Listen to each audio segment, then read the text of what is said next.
Good morning student. हमारा वो topic complete हो गया था। आज हम एक नया टॉपिक शुरुआत करते हैं। ये देखिए, ये है आपका नेक्स्ट टॉपिक। कौन सा? Second year. एक सेकंड। ये देखिए, ये है प्रोस्पेक्ट ऑफ लिंकिंग रिवर। क्या होता है लिंकिंग रिवर? तो सबसे पहले हम ये थोड़े पढ़ेंगे।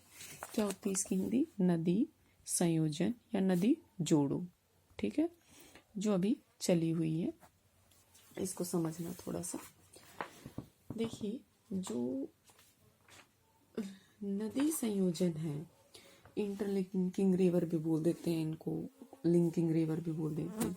जैसे क्या होता है इसमें, देश का एक, जैसे ये कोई सूखा भूभाग है, ठीक है, इसे मान लीजिए आप थार, ठीक है, ये थार है जैसे, और एक यहाँ है जो ये उत्तरी भारत का मैदान है, ठीक है।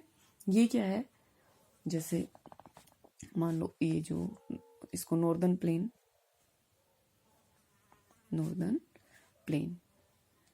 ठीक है। ये एक डेजर्ट एरिया है, ठीक है, मतलब मरुस्थलीय एरिया है।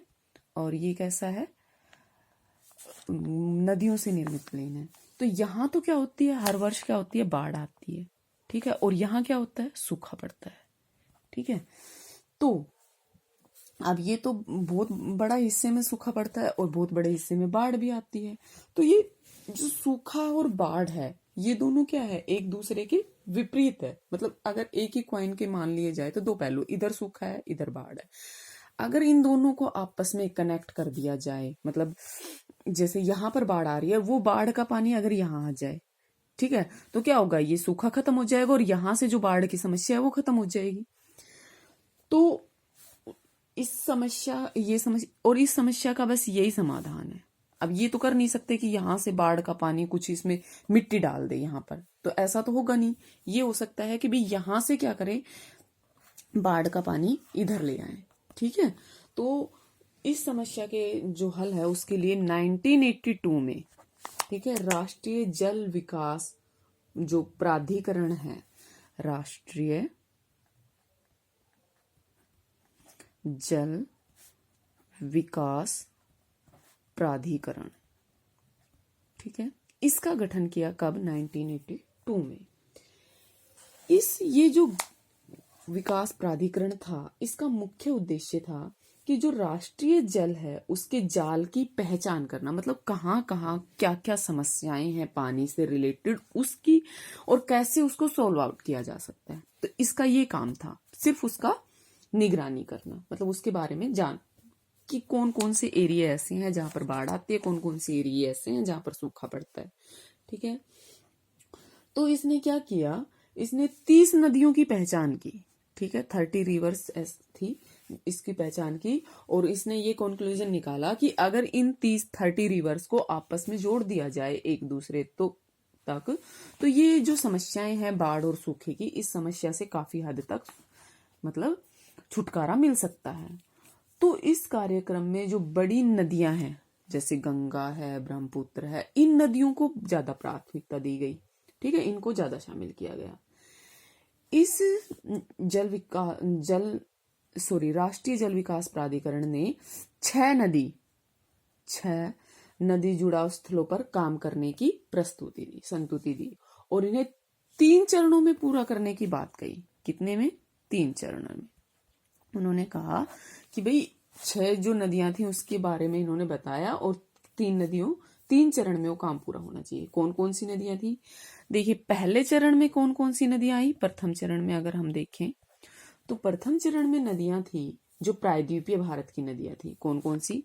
महानदी, गोदावरी, और कौन सी बड़ी नदी है, कृष्णा और कावेरी। इन नदियों को इसमें प्रथम चरण में शामिल किया गया, ठीक है। दूसरे चरण में किसको शामिल किया गया? द्वितीय चरण में इसमें शामिल किया गया जो प्रायद्वीपीय भारत की और जो छोटी छोटी नदियां थी उनको आपस में जोड़ने की बात की गई, जैसे केन, बेतवा, इन दोनों को जोड़ दिया जाए, ठीक है। पार और तापी, पार को क्या बोलते हैं, ट्रांस तापी, ठीक है, ये नदियां शामिल थी। तीसरे चरण में कौन सी नदियां थी? तृतीय चरण में तृतीय चरण में जो नदियां थी वो थी गंगा और ब्रह्मपुत्र। ठीक है, ये कहाँ की है? उत्तरी भारत की नदी है। गंगा और ब्रह्मपुत्र की सहायक नदियों को एक दूसरे से जोड़ने का, तो 1 2 3 4 5 6, मतलब ये इनको किया गया। ये छोटी नदियां थी। बड़ी नदियां कौन सी है? महानदी, गोदावरी, कृष्णा, कावेरी और गंगा ब्रह्मपुत्र। तो ये कितनी हो गई? 6। ठीक है, और इनकी सहायक नदियों को भी इसमें शामिल किया गया। अब ठीक है, ये जोड़ तो रहे हैं हम, लेकिन इससे लाभ क्या क्या होने वाले हैं? क्या लाभ होगा कि हम इसको जोड़ दें? तो इन्होंने कहा कि इसके लाभ क्या क्या हो सकते हैं, प्रॉफिट क्या होगा भाई इसका। कहा कि अगर इन नदी द्रोणियों को आपस में जोड़ दिया जाए तो बहुमुखी विकास हो सकता है। कैसे? जैसे इस कार्यक्रम की सफलता से जो पृष्ठीय जल था उसके द्वारा 250 लाख जो हेक्टेयर जो भूमि है, हेक्टेयर अतिरिक्त भूमि उस पर सिंचाई की जा सकती है। 250 लाख हेक्टेयर। ठीक है, और 100 लाख हेक्टेयर अतिरिक्त कृषि क्षेत्र को सिंचाई के लिए जो भूमिगत जल है वो उपलब्ध हो जाएगा। और सिंचित क्षेत्र 1130 लाख हेक्टेयर से बढ़कर कितना हो जाएगा? 1500 लाख हेक्टेयर हो जाएगा। ठीक है, आई बात समझ में? इतना समझ में आ गया कि भाई क्या है क्या नहीं है। अब देखिए ये योजना क्या थी। तो इसका जो पहला चरण था उसमें क्या कहा गया, इसको बोल सकते हैं हम राष्ट्रीय नदी संरक्षण योजना। ठीक है, इसमें क्या कहा गया कि गंगा जो नदी है इसके कार्य योजना के क्रियाकलाप का जो पहला चरण है वो 1985 में आरंभ किया गया, जिसे 31 मार्च 2000 को क्या कर दिया गया? बंद कर दिया गया 2000 को। ठीक है, जो राष्ट्रीय नदी संरक्षण प्राधिकरण थी इसकी कार्यकारिणी जो समिति थी उसने गंगा जो गंगा योजना हुई थी, इस योजना के जो प्रथम चरण की भाई ये क्यों रुक गया, क्या इसमें प्रोग्रेस थी, इस सब की क्या की उन्होंने समीक्षा की। और जो गंगा की कार्य योजना थी जो कब शुरू हुई थी? 1985 में, और कब बंद हो गई थी? 31 मार्च 2000 में ये बंद हो गई थी। इस कार्य योजना के जो प्रथम चरण थे उससे इनको क्या अनुभव हुए, उन सब के आधार पर जो कमियां रह गई थी उसके बारे में सुझाव दिए। ठीक है, क्योंकि ये बंद हो गई थी, तो बंद हुई तो किसी ना किसी कारण से हुई होगी, तो इसके बारे में उन्होंने अपने अपने सुझाव दिए। पहले तो इसकी समीक्षा की कि भाई कहाँ क्या कमी रह गई थी, प्रगति कहाँ तक हुई, फिर उसके बाद उन्होंने अपने अपने विचार दिए। ये जो योजना थी इसने देश की जो प्रमुख प्रदूषित जो नदियां थी उसको राष्ट्रीय नदी संरक्षण योजना के अंतर्गत, ये जो योजना थी इसके अंतर्गत लागू किया गया। ठीक है, अब आया गंगा कार्य योजना का दूसरा चरण। ये तो पहला चरण था, अब कौन सा चरण था? गंगा कार्य योजना का दूसरा चरण। इसमें क्या हुआ? इसमें कहा कि राष्ट्रीय नदी संरक्षण योजना के अंतर्गत इस चरण को क्या कर लिया गया? शामिल कर लिया गया। जो विस्तृत राष्ट्रीय नदी संरक्षण योजना थी अब 16 राज्यों और 27 नदियों, कितने? 16 तो स्टेट हो गए।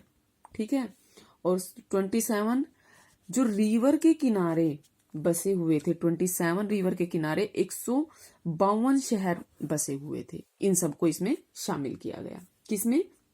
इसमें राष्ट्रीय नदी संरक्षण योजना में। ठीक है, इस कार्य की योजना के तहत जो 57 जिले थे उनमें क्या था? प्रदूषण था, और उसको कम करने के लिए कार्य किए जा रहे थे। ठीक है, प्रदूषण को जो कम करने वाली योजनाएं थी कितनी थी? 215 जो कुल योजनाएं थी उनको स्वीकृति दे दी गई, और अभी तक 69 योजनाएं इस कार्य योजना के तहत पूरी हो चुकी है। मतलब 69 जो 69 योजनाओं को पूरा कर लिया गया है 215 में से।